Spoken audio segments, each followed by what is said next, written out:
نحمده ونصلي على رسوله الكريم اما بعد فاعوذ بالله من الشيطان الرجيم بسم الله الرحمن الرحيم رب اشرح لي صدري ويسر لي امري واحلل عقدة من لساني يفقهوا قولي۔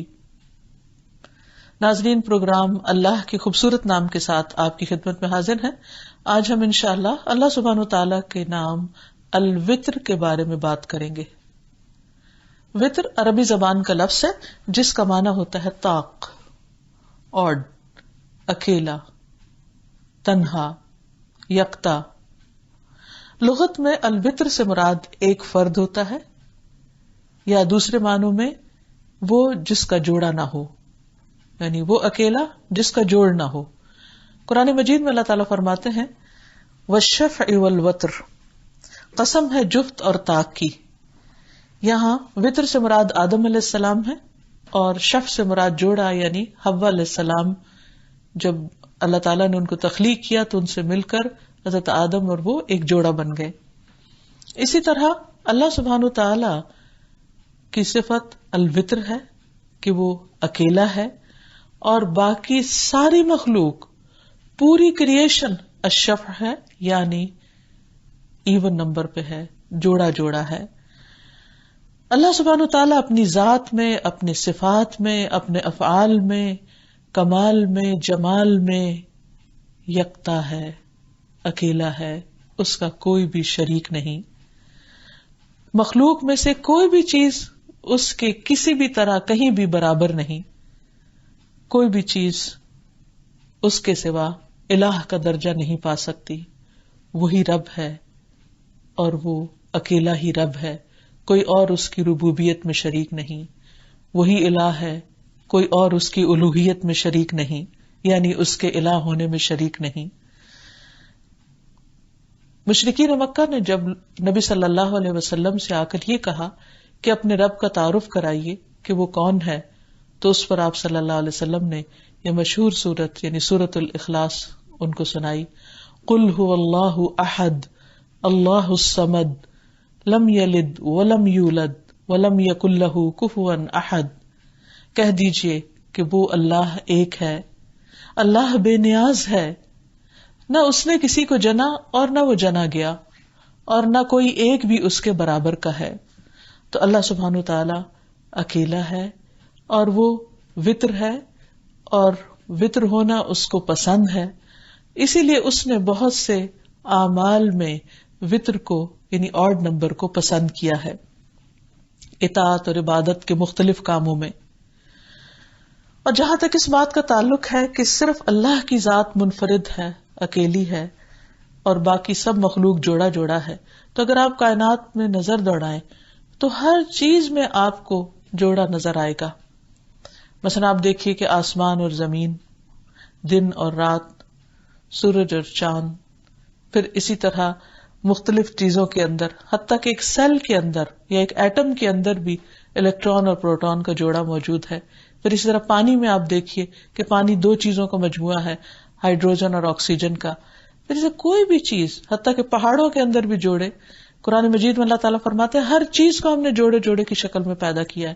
پانی کے اندر کہیں ٹھنڈا اور گرم پانی اکٹھا ہے، کہیں میٹھا اور کڑوا ساتھ ساتھ چل رہا ہے، کہیں دو رنگ ساتھ چل رہے ہیں۔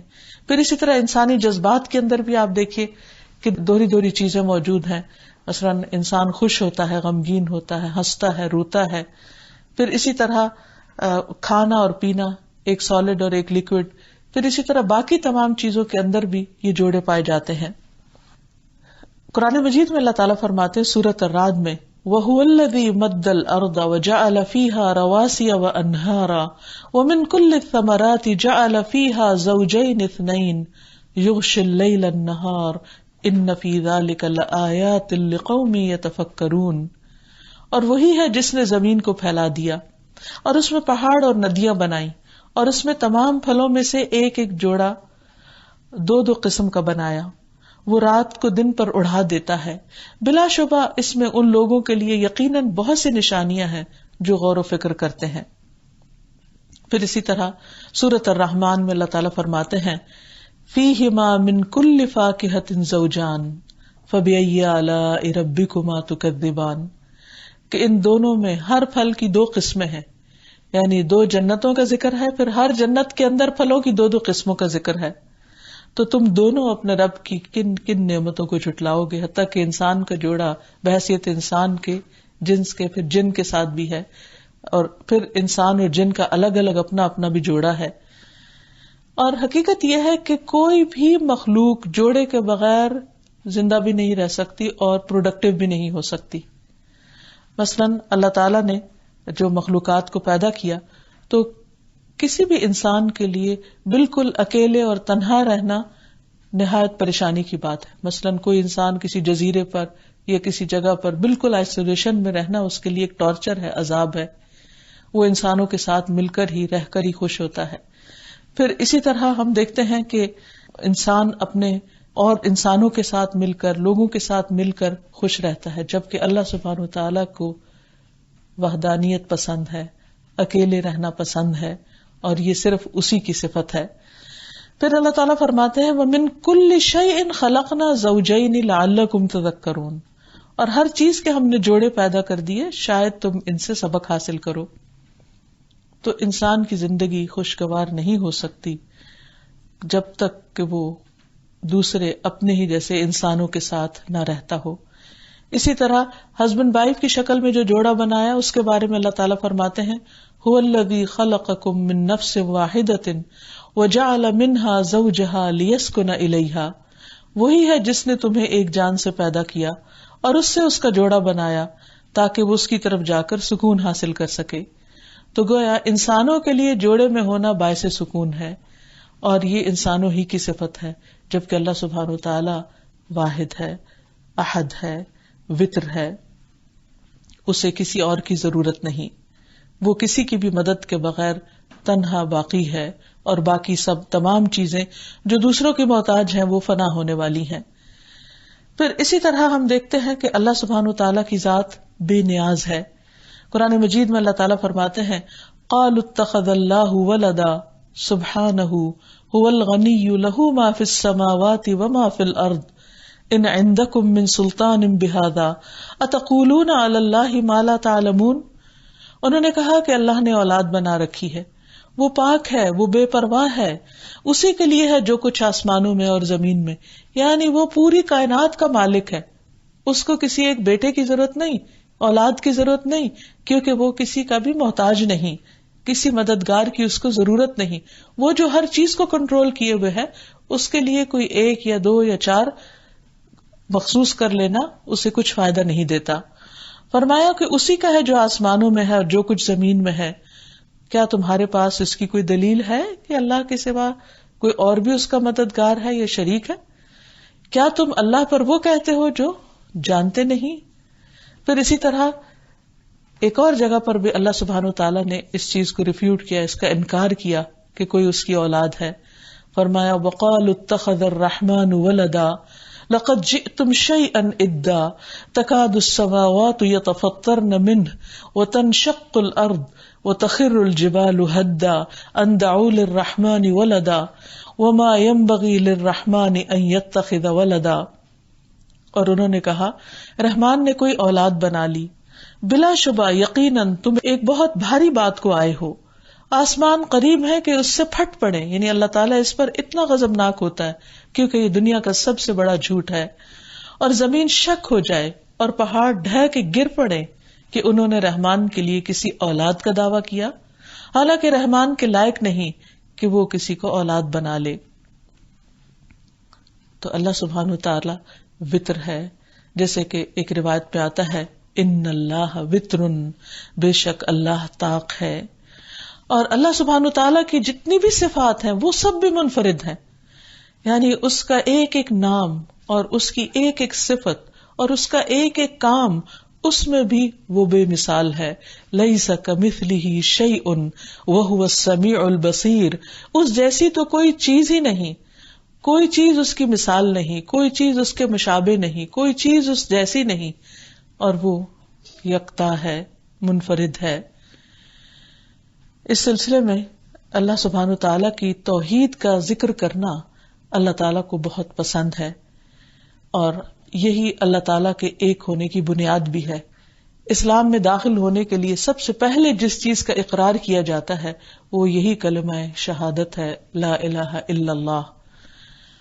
ابو سعید خدری رضی اللہ تعالیٰ عنہ سے روایت ہے کہ رسول اللہ صلی اللہ علیہ وسلم نے فرمایا، جب بندہ کہتا ہے لا الہ الا اللہ واللہ اکبر تو اللہ عز و جل فرماتا ہے کہ میرے بندے نے سچ کہا، میرے علاوہ کوئی معبود نہیں. اور جب وہ کہتا ہے لا الہ الا اللہ لا شریک لہ تو ارشاد ہوتا ہے میرے بندے نے سچ کہا، میرے علاوہ کوئی معبود نہیں اور میرا کوئی شریک نہیں. جب وہ کہتا ہے لا الہ الا اللہ لہ الملک و لہ الحمد تو ارشاد ہوتا ہے میرے بندے نے سچ کہا، میرے علاوہ کوئی معبود نہیں، یہ میرے ہی لیے ہے بادشاہی اور میرے ہی لیے ہے تمام تعریفیں. اور جب وہ کہتا ہے لا الہ الا اللہ ولا حول ولا قوت الا باللہ تو ارشاد ہوتا ہے میرے بندے نے سچ کہا، میرے علاوہ کوئی معبود نہیں اور گناہوں سے بچنے کی ہمت اور نیکی کی قوت مجھی سے حاصل ہو سکتی ہے.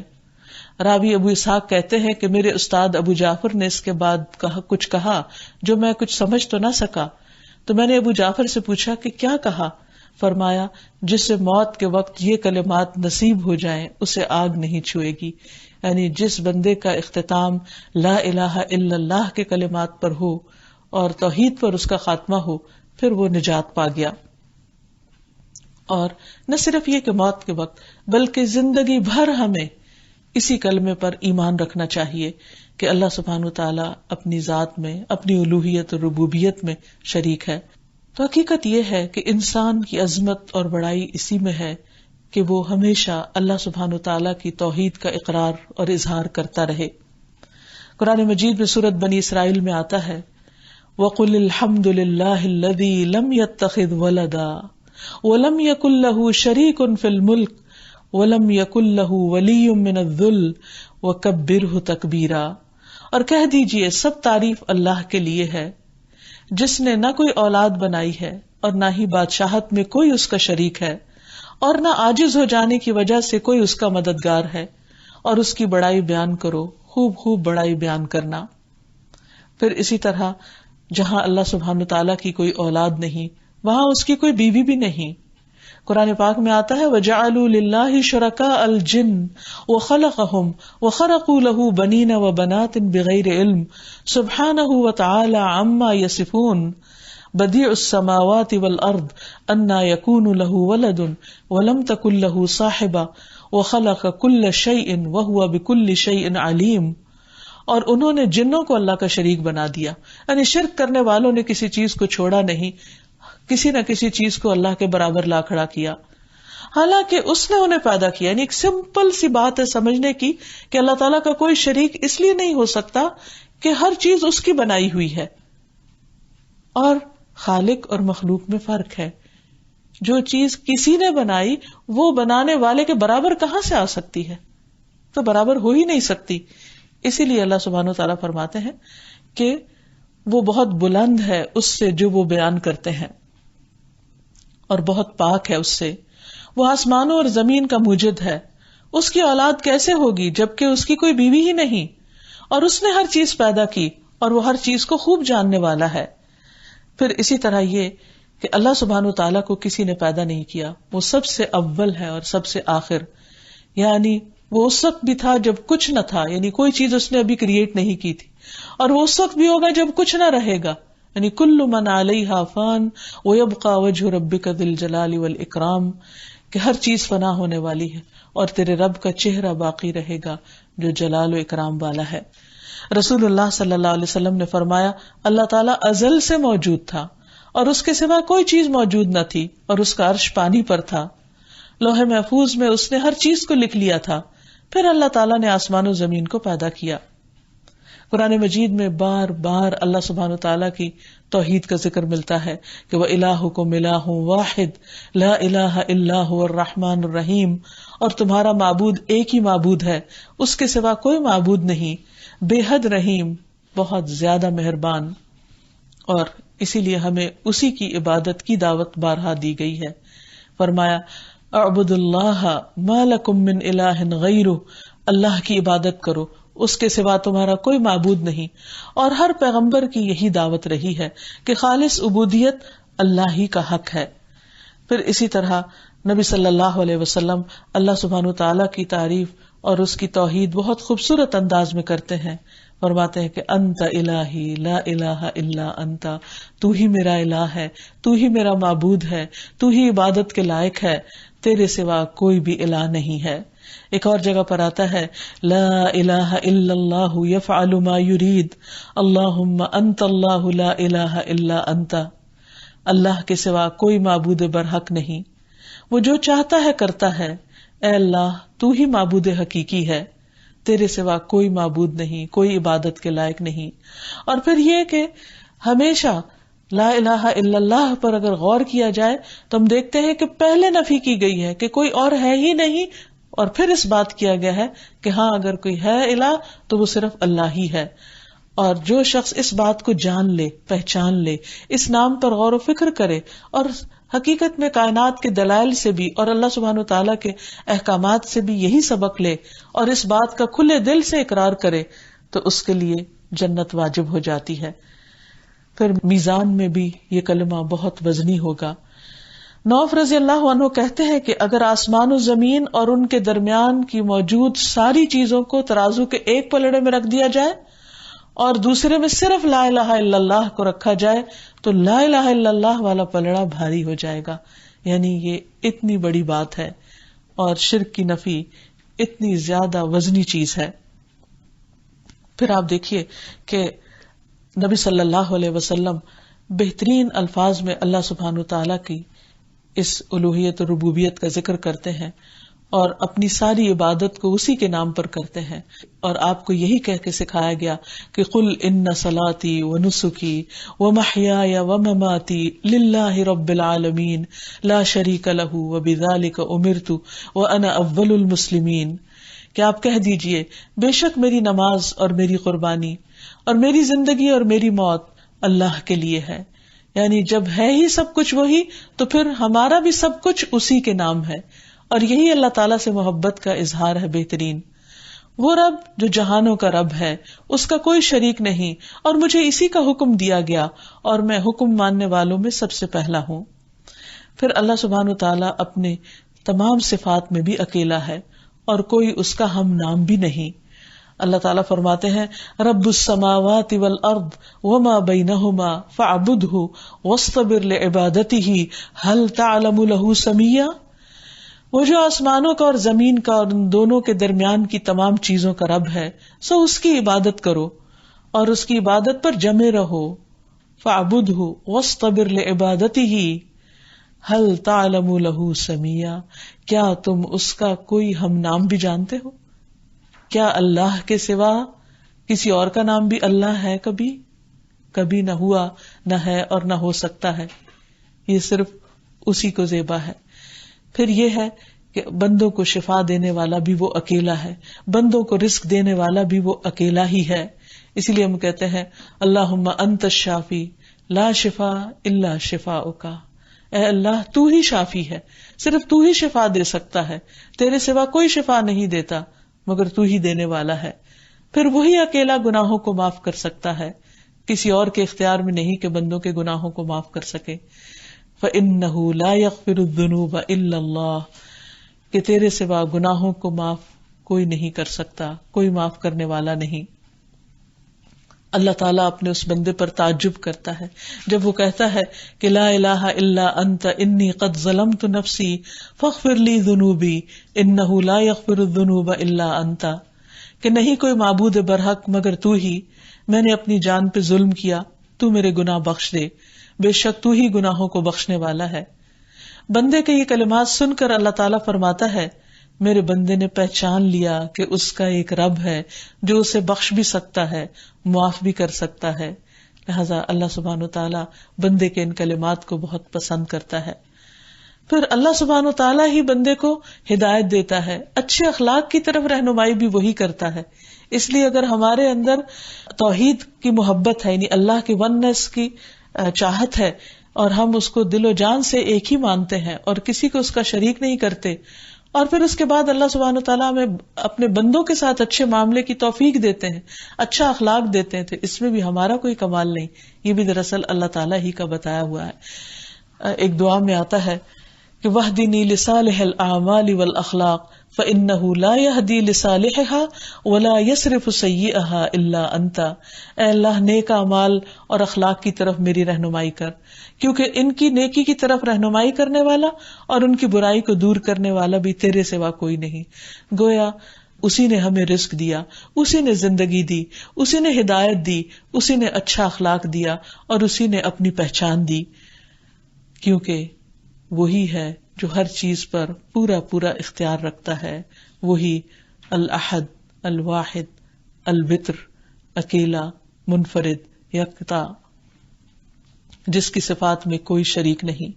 ایک روایت میں آتا ہے کہ اہل کتاب کا ایک بہت بڑا عالم رسول اللہ صلی اللہ علیہ وسلم کی خدمت میں حاضر ہوا اور کہنے لگا، اے محمد صلی اللہ علیہ وسلم، تم لوگ بہترین قوم ہوتے اگر تم شرک نہ کرتے۔ نبی صلی اللہ علیہ وسلم نے فرمایا، سبحان اللہ، وہ کیسے؟ اس نے کہا، تقولون اذا حلفتم والکعبۃ، آپ لوگ قسم کھاتے ہوئے کعبہ کی قسم کھاتے ہو۔ نبی صلی اللہ علیہ وسلم نے کچھ دیر سکوت کے بعد فرمایا، یہ صحیح کہہ رہا ہے، اس لیے آئندہ جو قسم کھائے وہ رب کعبہ کی قسم کھائے، کعبہ کی نہیں۔ پھر اس نے کہا، اے محمد صلی اللہ علیہ وسلم، اگر تم اللہ کے ساتھ کسی کو شریک نہ ٹھہراتے تو تم بہترین قوم ہوتے۔ آپ نے فرمایا، سبحان اللہ، وہ کیسے؟ اس نے کہا کہ آپ لوگ کہتے ہیں ما شاء اللہ وشئت، جو اللہ نے چاہا اور جو آپ نے چاہا۔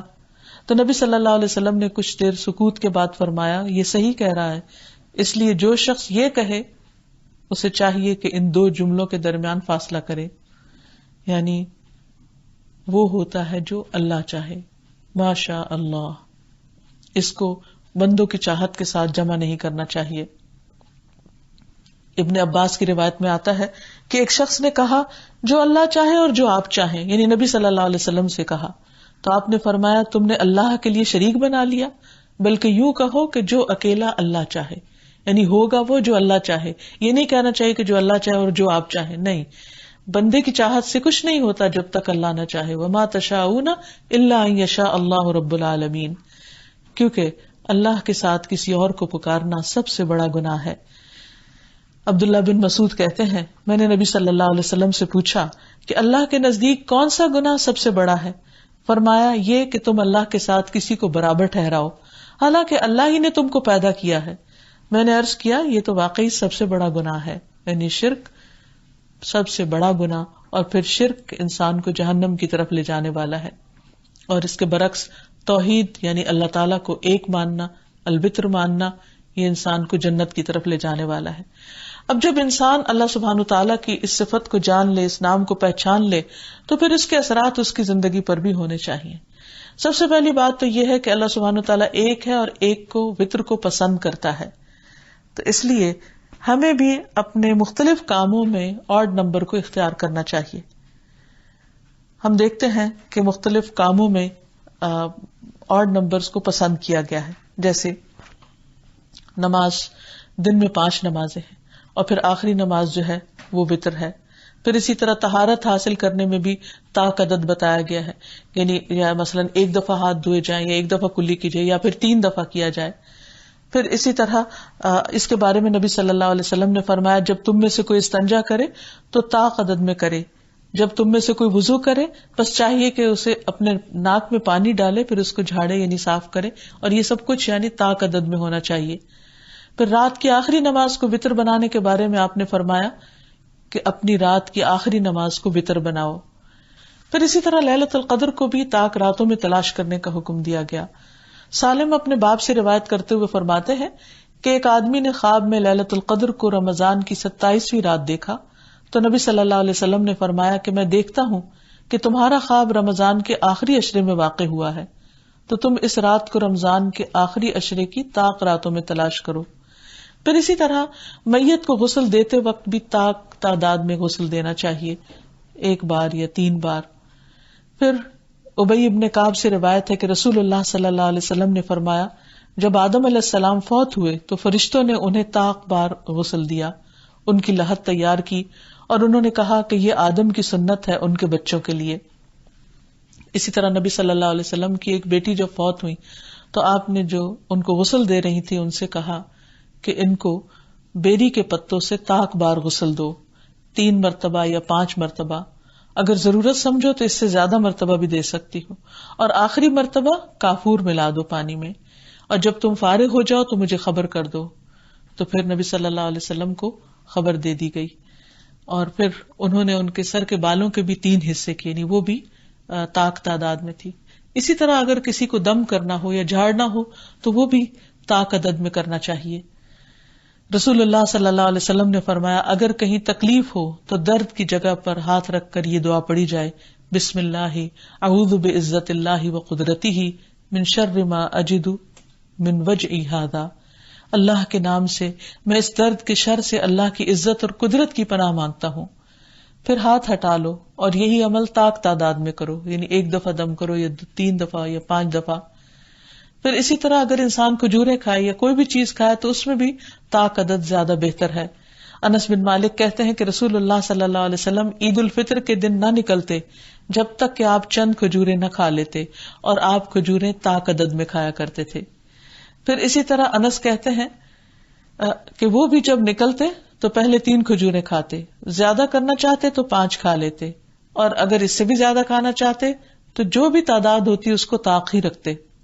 پھر اسی طرح طاق عدد میں سرما لگانا، رسول اللہ صلی اللہ علیہ وسلم نے فرمایا جب تم میں سے کوئی شخص سرما لگائے تو طاق عدد میں سلائی اپنی آنکھوں میں پھیرے، یعنی 1 بار یا 3 بار۔ جب پتھروں سے استنجا کرے تب بھی طاق عدد میں پتھر استعمال کرے۔ پھر اسی طرح وتر نماز بھی بہت اہم نماز ہے، اور اس نماز کے پڑھنے کا حکم دیا گیا ہے۔ حضرت علی رضی اللہ تعالیٰ عنہ کہتے ہیں کہ رسول اللہ صلی اللہ علیہ وسلم نے فرمایا اے قرآن والو وتر پڑھا کرو، اس لیے کہ اللہ تعالیٰ وتر ہے اور وتر کو پسند فرماتا ہے، یعنی آخری نماز وتر کی ہونی چاہیے۔ اور وتر جو ہے یہ ایک ایکسٹرا نماز ہے، اس کو نماز عشاء اور نماز فجر کے درمیان کسی وقت بھی پڑھا جا سکتا ہے، یعنی ضروری نہیں کہ اس کو عشاء کے ساتھ ہی ملا کے پڑھا جائے، یہ عشاء کی نماز کا حصہ نہیں ہے، لیکن وہ اس لیے ساتھ پڑھ لیتے ہیں کہ اس ڈر سے کہ کہیں رات کو آنکھ نہ کھلے تو نماز قضا نہ ہو جائے۔ اور یہ یاد رہے کہ وتر ہر مسلمان پر لازم ہے۔ ابو ایوب کہتے ہیں کہ رسول اللہ صلی اللہ علیہ وسلم نے فرمایا وتر ہر مسلمان پر حق ہے، جو 5 پڑھنا چاہے 5 پڑھے، جو 3 پڑھنا چاہے 3 پڑھے، اور جو 1 پڑھنا چاہے وہ 1 پڑھے، لیکن اس کی آپ نے تاکید کی ہے۔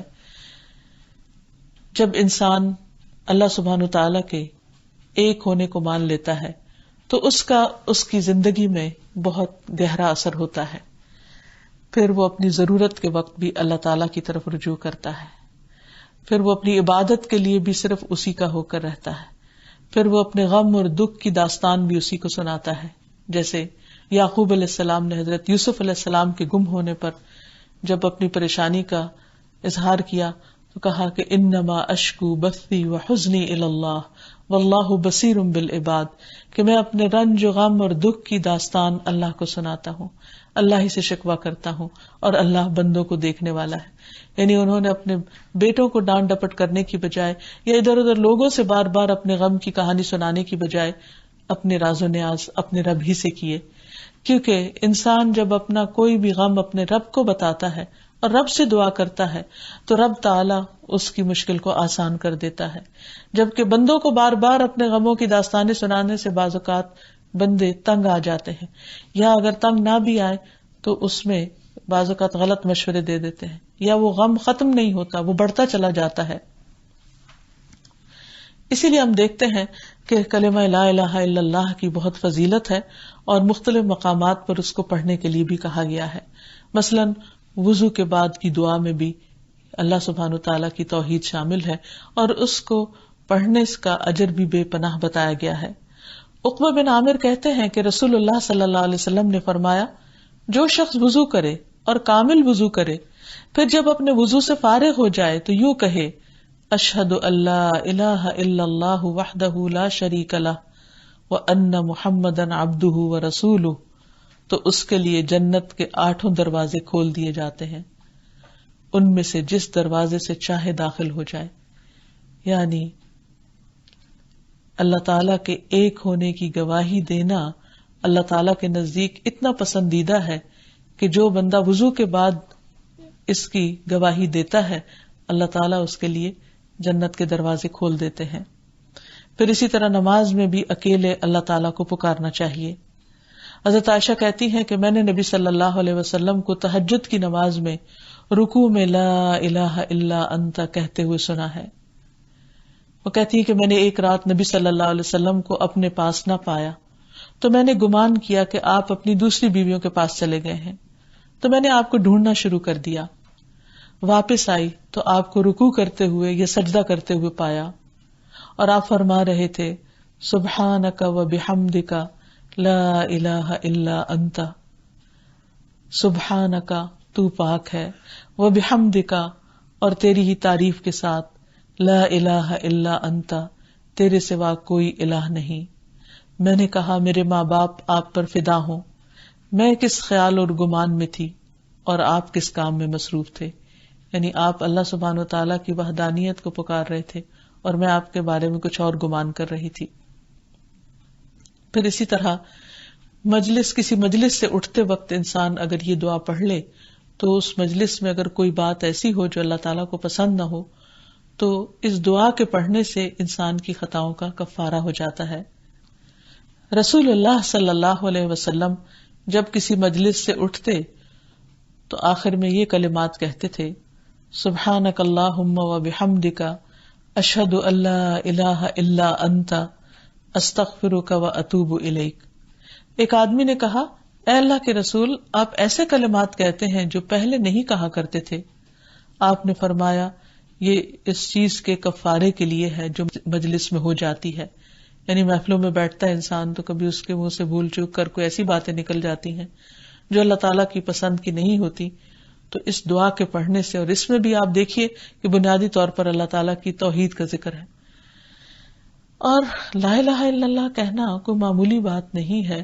دراصل انسان ساری کائنات کو نگیٹ کر رہا ہوتا ہے اللہ تعالیٰ کے الہ ہونے میں.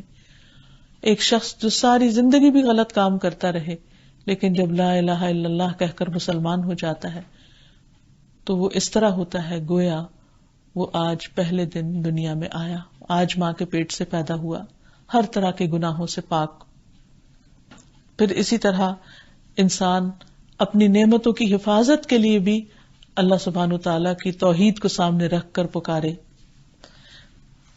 عبد الرحمن بن ابی بکرہ اپنے والد سے کہتے ہیں کہ ابا جان میں آپ کو ہر صبح اور شام 3 بار یہ دعا پڑھتے ہوئے سنتا ہوں اللہم عافنی فی بدنی، اللہم عافنی فی سمعی، اللہم عافنی فی بصری، لا الہ الا انت. اے اللہ تو میرے جسم کو عافیت نصیب کر دے، اے اللہ تو میرے کان کو عافیت عطا کر دے، اے اللہ تو میری نگاہ کو عافیت سے نواز دے، تیرے سوا کوئی معبود نہیں.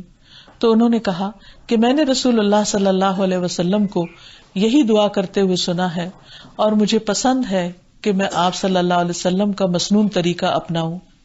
تو بات یہ ہے کہ انسان جب اللہ سبحانہ وتعالی کی طاقت اور عظمت کو پہچان لیتا ہے اور یہ سمجھ لیتا ہے کہ صرف وہی ہے جو سب کچھ کرنے کے قابل ہے اور باقی ساری مخلوق اس کی محتاج ہے، تو وہ دل سے اس کو پکارتا ہے اور جو دعا دل سے نکلتی ہے اللہ سبحانہ وتعالی اسے قبول کر لیتے ہیں اور بندے کو وہ عطا کر دیتے ہیں جو اسے چاہیے ہوتا ہے. اسی لیے انسان پر جب کبھی کوئی تکلیف آئے، کوئی غم، دکھ اور پریشانی آئے تو وہ اللہ تعالیٰ کو پکارے. نبی صلی اللہ علیہ وسلم نے فرمایا پریشانیوں میں گھرے ہوئے آدمی کی دعا یہ ہے اللہم رحمتک ارجو فلا تکلنی الی نفسی طرفۃ عین واصلح لی شأنی کلہ لا الہ الا انت. اے اللہ میں تیری رحمت کی امید رکھتا ہوں، لہٰذا تو مجھے ایک لمحے کے لیے بھی میرے نفس کے حوالے نہ کرنا اور میرے تمام معاملات کی اصلاح فرما دے، تیرے سوا کوئی معبود نہیں ہے. پھر اسی طرح ایک اور موقع پر رنج و غم کے ازالے کے لیے آپ نے جو دعا سکھائی وہ تھی اللہ اللہ ربی لا اشرک بہ شیئا. اللہ اللہ ہی میرا رب ہے اور میں اس کے ساتھ کسی کو بھی شریک نہیں ٹھہراتا. دنیا کی آزمائش سے نکلنے کے لیے بھی ایک الہ کو ہی پکارنا چاہیے۔ رسول اللہ صلی اللہ علیہ وسلم نے فرمایا، کیا میں تمہیں ایسی دعا نہ بتا دوں کہ جب تم میں سے کوئی کسی رنج و الم یا دنیا کی آزمائشوں میں سے کسی آزمائش میں مبتلا ہو تو وہ دعا کرے تو اس کی یہ تکلیف دور ہو جائے۔ کہا گیا کیوں نہیں؟ آپ نے فرمایا وہ مچھلی والے کی دعا ہے، لا الہ الا انت سبحانک انی کنت من الظالمین، کہ نہیں کوئی الہ مگر تو ہی، تو پاک ہے، بے شک میں ظالموں میں سے ہوں، میں خطا کار ہوں، میں گناہ گار ہوں۔ تو حقیقت یہ ہے کہ اللہ سبحانہ وتعالیٰ کی توحید کی سمجھ آنے پر ہی ہر چیز اپنے اپنے مقام پر چلی جاتی ہے، اور انسان کے دل کو وہ قوت نصیب ہوتی ہے، اس کا سہارا پکڑ کر وہ اطمینان حاصل ہوتا ہے جو اس کے سوا کہیں اور حاصل ہو ہی نہیں سکتا۔ تو اللہ تعالیٰ سے دعا ہے کہ وہ ہمیں اپنی وحدانیت کا پورا یقین دلا دے اور ہمارا خاتمہ بھی لا الہ الا اللہ پر ہو۔ وآخر دعوانا ان الحمد للہ رب العالمین۔ السلام علیکم ورحمۃ اللہ وبرکاتہ۔